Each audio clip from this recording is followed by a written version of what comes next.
I posted this on Instagram. My Instagram audience is very engaged, but when I say email me, a lot of times people just don't want to go through that barrier. So I just said, email this address if God used Charlie's voice to bring you to Christ. And I got probably 100 emails, and they're still coming in from people saying this is how God used Charlie's words. But one email really stuck out to me, and it was from a woman named Jaclyn, who said that she had been engaged in the New Age and tarot cards and all kinds of witchcraft. But I won't give it away because we'll hear more from her in her story.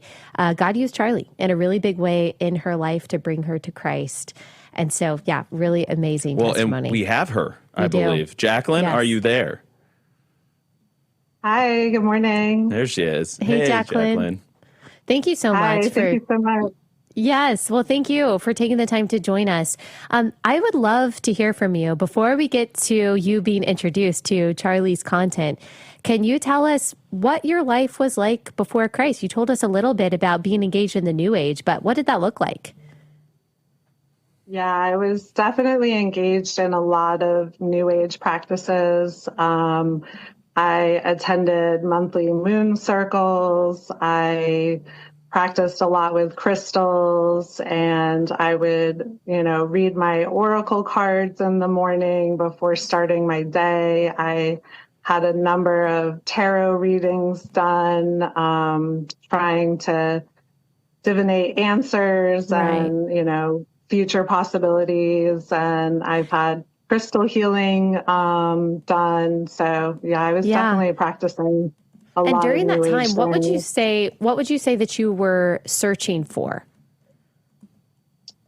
I think I was always searching for something larger than myself. I wouldn't say that I didn't ever believe in God, I always believed in God. I didn't push that thought away, but I guess I was looking for a way to come closer to God, and I thought that these practices would bring me there, but that wasn't really the case. Yeah. At what point did you realize that engaging in that kind of witchcraft was not leading you to the happy, transcendent place that you were trying to go to? I think it did take some time. I think my process has probably been over about 3 years or so, when I really started questioning things. And there were a lot of different events in my life that led me to that I just kind of felt empty inside doing these practices. And I think a lot with New Age, they're always kind of trying to tell you to do more shadow work, to dig deeper, to, get rid of that darkness. But in turn, you're kind of feeding that darkness, and that's all you're ever focusing on. So it almost kind of becomes like a black hole that just sucks you into it. Wow. And did you consider yourself politically progressive at this time, or did you not really think about politics? I definitely wouldn't consider myself progressive necessarily at that time. COVID really changed a lot of my opinions on politics. I would say that pre-COVID, I didn't really pay attention a whole lot to politics.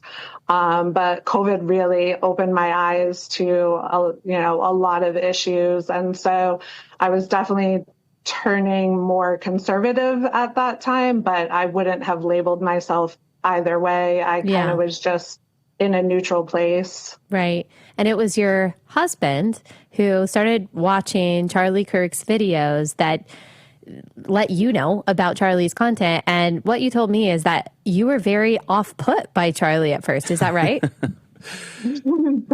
Definitely. I think my husband watched a lot of the Prove Me Wrong videos and a lot of the college campus videos. And it was definitely off-putting because it was kind of pointing out all of the things that I wasn't necessarily thinking deeper about. And I was kind of just taking a surface perspective on it.